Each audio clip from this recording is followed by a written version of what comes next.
going on, guys? Welcome back to another episode of Trick 10. This is part 2 of the Tracker Grizzly 1648 kit build. This whole entire framing, everything's gonna be part of the kit.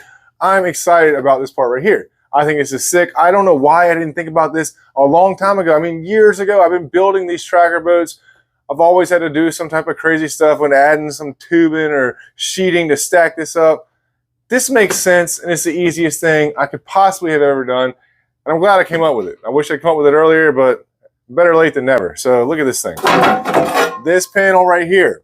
Super easy, super simple. Just like a big channel. I overbent this side right here. Now, if you order this kit, it will be overbent a little bit. These trackers, drop down decks in this back, they're all a little bit different because they're basically just put in here and welded, and wherever they fit, they just welded them. So up in the side, it might be a 1/2 inch. Over here in the center, it might be 3/4 of an inch. So I'm going to bend all these lips at 3/4 of an inch. Now you could do what I did, and I have a handbrake. I just tightened this up. I had it at a 90. I tightened it up a little bit. That way it made it shorter distance from the top to the bottom of this. If I didn't have a handbrake, I would literally just take a grinder, grind this down, and keep dry fitting it until it fits perfectly. All you got to do is take this piece, set it on top of the existing piece. And look at that. Pull it up right where it needs to be. On the top over here flush. It's flush on the side now. Perfect. This is exactly what I need. I'm actually going to weld this because I'm a welder. I'm going to put a weld here on this corner and maybe one in the middle, maybe one on the side. And I'm going to come back and shoot rivets through here. But if you're not a welder, it's okay. You can still use this same piece and install it. I mean, it's strong as crap. It doesn't even flex because it's only like 11 inches wide and it's 1/8 inch aluminum. So it's perfectly fine. It doesn't even need any stiffeners in the middle. All you got to do is drill some holes right in the side of this piece and shoot some rivets into this existing piece behind it. The thing's in there permanently. Once you turf over it and it's a finished product, you'll never know the difference. And the cool thing about that is it squares off this back right here so that I can drop my hatch in here. Now I am going to have to add a little piece of tubing or something on here, but the kit will come with a drop-in hatch that fits perfectly up against this piece right here on this measurement. I'm using a hatch that I already had made and I need to use it. So I'm gonna have to alter this one just a little bit, but I'm gonna show you exactly how I do that, and it's gonna be simple. This is going to change the game for all the tracker owners. I'm going to go ahead and get both of these installed on the port and starboard. Then I'm going to come back with an angle. My angle is going to attach to this and run right across here. This transom bracket right here is going to have to cut down a little bit. Not much. All I'm going to do is notch into it a little V cut out. That way the angle can sit flush in there, and then my hatch will be able to drop in. It's super close right now. Like it'll sit up here, but it picks the back of this hatch up about a 1/2 inch. So that is something you'll have to do. I'm going to show you how I laid that out and how I marked it off and how I cut it out. You know how this goes, guys. Let's get back to work.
So you guys just saw what I did here. I cut this transom bracket down a little bit. Now, obviously, this hatch is not the same hatch that you're going to get. This is a hatch that I already had left over. I'm trying to make it work. I'm going to make it fit in here. The one that's going to come with this back deck kit is going to be totally different. It's going to fit in here perfectly. This one is about 1.5 inches short. So I'm going to have to add some angles across the side on either side. And I'm going to run an angle across the entire back right here.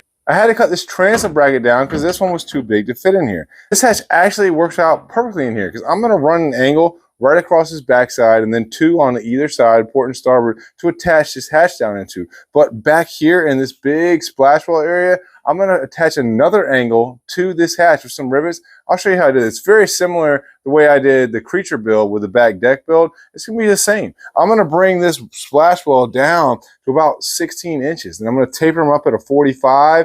And the whole deck will run all the way back to the transom. And right here where this motor mounts, it's going to come up on a 45. It's going to look aggressive. It's going to look sick. The way I did that whole creature build back deck, thing turned out great. I love the way I did that. I'm going to incorporate a lot of that into this build right here. But the hatch that I'm going to sell with this kit, it's going to be simple. It's going to drop right in. You're going to have to do the same thing with an angle running across the back, but you're not going to have to run an angle from the back of the transom up to the bow. So it's going to be a little different, but it's going to be a whole lot easier for you. I'm going to get this stuff installed in the boat, and I'm going to show you how I did it. Let's get back to work.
So I got all this back deck framing area done. Now, you will not have to install these on the kit.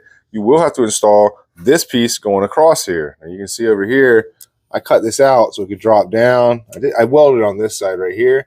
But the way you can do this, if you don't have a welder, I'm going to send you some pieces of angle like this. I'm going to cut them 1 3/8 long. You have to drill your own holes. I'd do something like that, a pattern like that. And then you could take this, let's just say it was cut off at this blue line. I'm leaving it on here so I can hold it. But without this piece being here, we would need some way to support this. Now it's going to come with this angle. You might have to trim this angle down a little bit to fit in here because they're going to be, off a little bit, maybe a 1/4, 1/2 inch difference between the boats. It's going to be close though.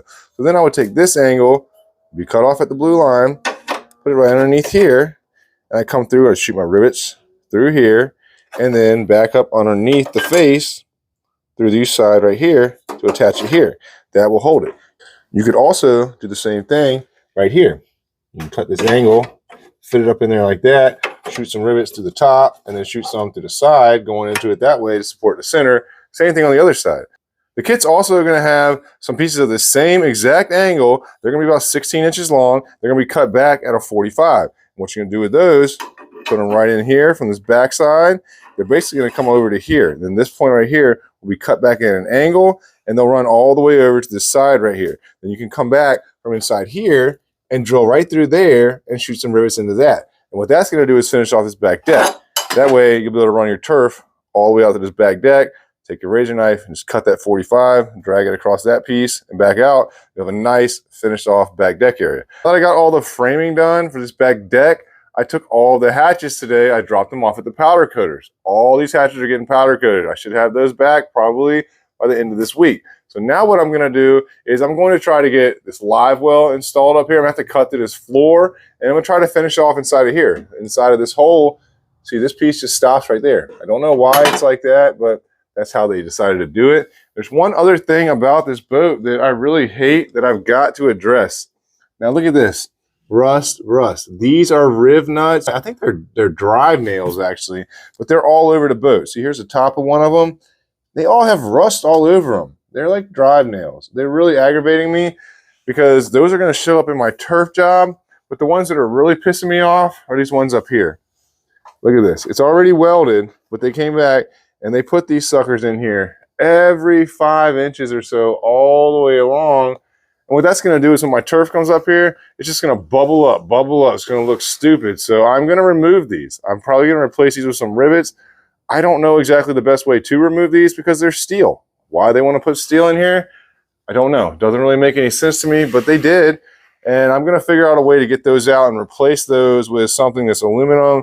It sits a little bit flusher, or something that I can at least countersink in there, because I don't want to have steel in here to begin with, but I want it to be smooth. I don't want these bumps to be sticking up in my turf. It's going to look stupid. This is my live well right here. It is offset a little bit, but what I'm going to do is I'm going to cut a hole in the bottom of this existing floor. And I'm going to try to take out some of these rusty drive nails out of here. And I'm going to figure out how I'm going to set this live well up. I got to weld this whole front frame solid still too, so I'm going to get that done too. Let's get back to work.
All right, so you saw how I cut this floor out, and this floor that's in here is thick. This is like 3/16, maybe even 1/4 inch aluminum. It's heavy duty.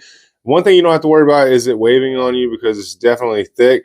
But if you are going to install a live well in here, the way that they run this foam is on either side, port and starboard. So all the way down the center of the hull, it's wide open. So you could easily install a drain into the bottom of this live well with a plastic fitting, run a hose off of it, run the hose up underneath here, and all the way back through the back of the boat, back down into this hole right here. You could have your pump back there.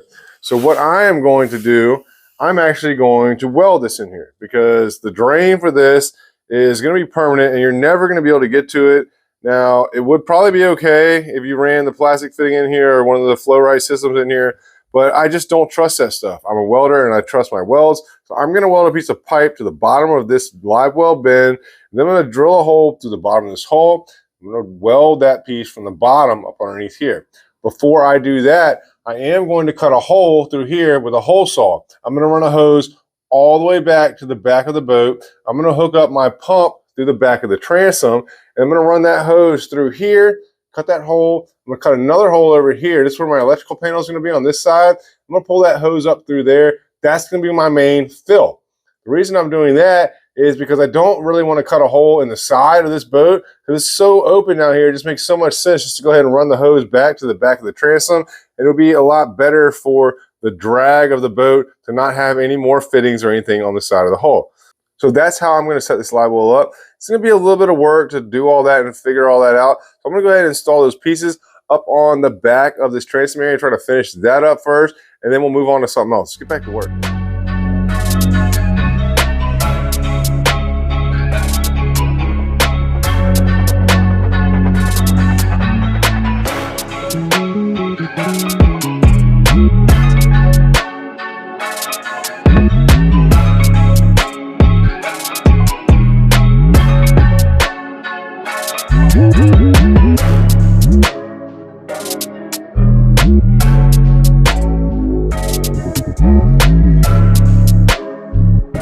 All right, so as you just saw, I put these pieces at angle up here. This is what I was talking about. These pieces are 16 inches long. They're cut back on a 45. It's very simple. I came through up underneath this bottom side, just shot rivets through here. I pre-drilled this piece and then held it up there. You can clamp it, drill through, put your rivets in there, it's finished off. And what that does is it allows you to run your turf all the way across this back hatch, all the way to the transom. Then you come back with a razor knife and you cut it off right here. You follow around that groove. It gives you a nice aggressive look, and it makes this thing just look sick. It finishes everything off nicely. So this whole area right here, from this back bench seat to the transom, this is going to be one kit. Instead of just having one big kit, I'm going to break this up into different kits. It makes more sense because you might only need this. You might already have built your front deck, or you might just have already built the back deck and just need the front deck. So this is going to be one kit right here. It's going to come with these two side pieces, one here, one there. It's going to come with the angle to go across here, and this angle and that angle to finish off this little 45-degree angle on the back of this transom.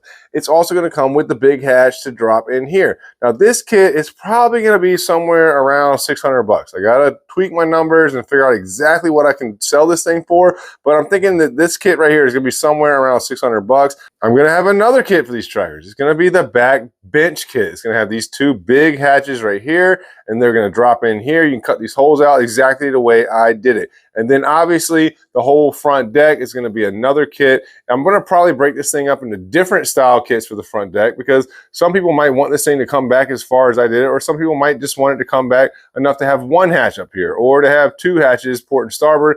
I've still got to figure all that out, but for the sake of this video, this is a very important part, because these drop down pod things on the sides right here, they're a pain in the butt in these trackers, and this back transom area kit is going to be very valuable to anyone that's building out one of these trackers. So this kit's going to come in right around $600. I'm going to try to update my website first of the month to sell this kit as a package deal. I'm hyped about all this. This kit right here is going to be sick. I did get all the hatches finished up and powder coated. I got them back today. I picked them up. Look at them. They're sitting out here on a pallet.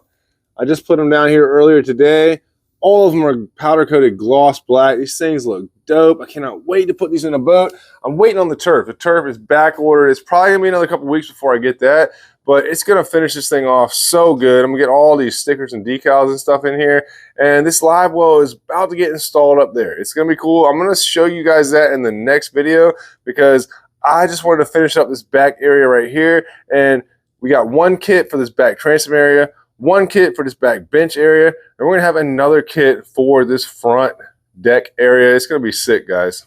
All right, so the tracker kit is going to be cool. I'm trying to figure out a way that I can use the same style kit and modify it to fit into different boats, such as the Lows and the Wellbilts, the G3s, etc., etc. There's tons of other boats out there, and I'm going to start making a kit for every boat. I'm trying to come up with a universal kit that will fit into pretty much any boat. I'm thinking it's going to be based off of the bottom of the boat width. Well, if you got them a 1448, 1648, 1848, it doesn't really matter. As long as you have a 48 or you have a 52 or a 56, that's how I'm going to figure out how I'm going to lay out these decks. Now, it's going to be a little bit of work for you to do. It's DIY. I mean, you guys aren't going to have me come to your house and build your boat. You're going to have to do a lot of this stuff yourself. I'm going to walk you through how to do it. I'm going to show you the easiest way. I've been there and done that, and I've messed it up a million times so that you don't have to mess it up. I'm going to show you how you can install this into your boat, and you can turn your boat into a Trick 10 on your own. I appreciate you guys watching. Hit that like, subscribe button, leave a comment. Let me know what you guys think. I got a lot to do. I'm trying to wrap this thing up as quick as possible, and I'll see y'all next time. We get back to work.